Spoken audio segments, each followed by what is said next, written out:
अस्सलाम वालेकुम, कैसे हैं आप सब लोग। मैं उम्मीद करती हूँ जहाँ भी होंगे खैर खैरियत से होंगे। स्क्रीन पे जो आपको मेरी रेसिपी नज़र आ रही है और आज हम आपके साथ शेयर करेंगे तो ये है जी मेरी रेसिपी गजरेला, या जिसे अक्सर लोग गाजर की खीर भी कहते हैं। तो सीज़न है, मौसम है, ऐसी चीज़ें हर घरों में बन रही है। तो मैं अपने स्टाइल से आपके साथ ऐसे आजकल के स्टाइल से शेयर करूँगी, लेकिन अपनी अम्मी जान के रेसिपी से अल्लाह उनको जन्नत नसीब करे, वो सेम उनकी रेसिपी मैं आपके साथ शेयर करूँगी जैसे उन्होंने मुझे बनाना सिखाया। तो चले आएँ जी, स्टार्ट करते हैं सिंपल और ईजी रेसिपी। यहाँ मेरे पास है गाजर, मैंने कद्दूकश की हुई है। तकरीबन ये मेरे पास हाफ़ केजी से भी कम ही गाजर है। आप अपने टेस्ट के हिसाब से कम ज़्यादा कर सकते हैं। इसको मैंने बहुत बारीक कद्दूकश नहीं किया, ग्रेट नहीं किया। आप अगर थोड़ी सी मुझे अच्छी लगती है मुँह में आए, आप अगर चाहें तो बारीक भी पीस लें। चीनी है, 2 कप चीनी जाएगी, या अगर आपको ये थोड़ा-सा मीठा तेज़ वाली है और अगर आपको कम करना हो, इलायची 8-10 दाने इलायची के ले लें। चावल है, ये मैंने 1 कप चावल लिया, इसको मैंने भिगो लिया है, इसको आधा घंटा के लिए भिगो लें। ये मैंने टोटा चावल लिया है, जिसे वो नया टोटा कहते हैं, तो ये खीर वगैरह के लिए इस्तेमाल होता है। आप ये ले लीजिए, चावल भी आप ले सकते हैं। और इसमें चाहेंगे जी, यहाँ मैंने बादाम लिए, विनट्स आप यूज़ कर सकते हैं। हम भिगो के, मेरी अम्मी इसमें बादाम इस्तेमाल करती थी। केवड़ा है वो अपने, अगर आपको चाहें तो आप इस्तेमाल करें, नहीं तो ना मत करें। दूध यहाँ मेरे पास 2 किलो से ज़्यादा दूध है, जो मैंने बॉयल होने के लिए फुल फैट दूध है जी, बिल्कुल मलाई वाला, जो मलाई मार के ये दूध है। अच्छा खासा ये पहले से ही मैंने रख दिया था, जो आपको नज़र आ रहा होगा कि अच्छा खासा ये बॉयल हो गया है और ये अच्छे वाला दूध है। तो इसको मैंने बॉयल किया। अब हम पानी रखेंगे थोड़ा सा और चावलों को बॉयल करेंगे। पानी लेंगे और इसी पानी में ही हम इसको बॉयल करके बिल्कुल ड्राई कर लेंगे। और इसके अलावा दूध में मैं डालूंगी जी, मैंने जो बॉयल रखा हुआ था उसमें मैं गाजर जाऊंगी। 2 प्याली गाजर ले लें या हाफ़ केजी लेके मैं ज़रा थोड़ी इसमें ठीक ठाक गाजर डालूंगी, लेकिन बहुत ज़्यादा भी नहीं, लेकिन अच्छा टेस्ट आए। आप अगर चाहें तो कम ज़्यादा कर सकते हैं। अब हम इसको रख देंगे पकने के लिए, अच्छी तरह ये पकेगी। इसका यही काम है, इसमें इलायची डाल दूंगी 8-10 दाने, और इसका मेन काम यही है कि ये सही से पके। चावल यहाँ पे बॉयल हो चुके हैं।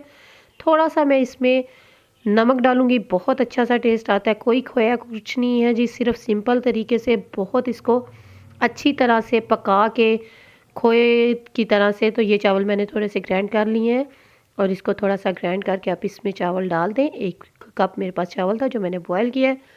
अच्छी तरह से इसको मिक्स करें आप, और इसको पकने के लिए तकरीबन ये 1.5 घंटा इसने लाजमी पकेगा। और बिल्कुल ड्राई जो अच्छा सा दूध, जो फुल फैट दूध है मलाई मार के वाला, तो वो होगा, अच्छे से इसमें पकेगा। गाजरें भी इसमें गलेंगी, दूध ऑलरेडी काफ़ी बॉयल है। तो मैं इसमें डालूंगी, थोड़ा सा बॉयल और हो चुका है, इसमें चीनी डालूंगी। 2 कप मैंने चीनी डाले, आप कम ज़्यादा कर सकते हैं। 2.5 कप में तकरीबन मैंने 2 कप डाले। अब मैं इसको अच्छी तरह से बिल्कुल जब ये थिक हो जाएगा तक मैं इसको पकाऊंगी।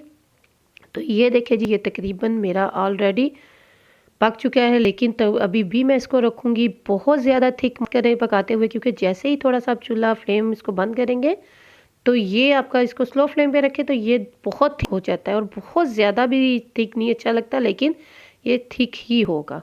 अच्छे से इसको पकाएं, तकरीबन घंटा डेढ़ इसको पकाएं। और फ्लेम इसकी बहुत ज़्यादा तेज़ मत रखें, और क्योंकि वो निकलने का डर होता है। मुसलसल इसमें चम्मच हिलाएं, इसका सबसे यही काम होता है कि इसको चम्मच हिलाएं। अब मैं इसको करूँगी, ये तकरीबन डन हो गया है। तो ये डिश आउट होगा। थिकनेस में आपको इसको दिखाऊंगी कि कितनी ज़बरदस्त सी इसकी थिकनेस आई है। ये देखें जी, आपको डालते हुए कैमरे में पता चल रहा होगा। अब मैं इसको करूँगी ऊपर से इस तरह से, मैंने इसको, ये देखें जी, बादाम और थोड़ी सी गाजर लगा के इस तरह से ज़बरदस्त सी मज़ेदार सी खीर हमारी होगी है रेडी। इसको अच्छे से पकाएं, और किसी भी स्टाइल में कोई भी नट्स वगैरह जो आपको पसंद हो, लेकिन हमारे घर में हमेशा इस तरह से बादाम ऊपर डाले जाते थे। मैंने सेम अपनी जो हमारी फैमिली की रेसिपी है मेरी अम्मी जी की, वो मैंने शेयर की है।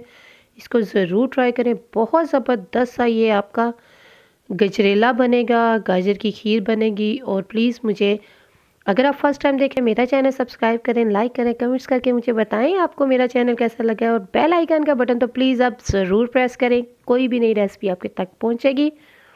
और ये हमारी खीर, मैं आपको इसकी थिकनेस दिखाऊंगी। अभी ये ठंडी होगी तो इससे ज़्यादा होगी, लेकिन अभी भी इसको आप ठंडा करके खाएं, इस तरह से भी इसका बहुत टेस्ट आता है। तो अब मुझे आप दें इजाज़त, अपनी दुआओं में मुझे रखें याद, और ज़रूर बताएं कि आपको ये मेरा गजरेला या गाजर की खीर कैसी लगी। ओके सी इजाज़त चाहूँगी। अल्लाह हाफ़िज़।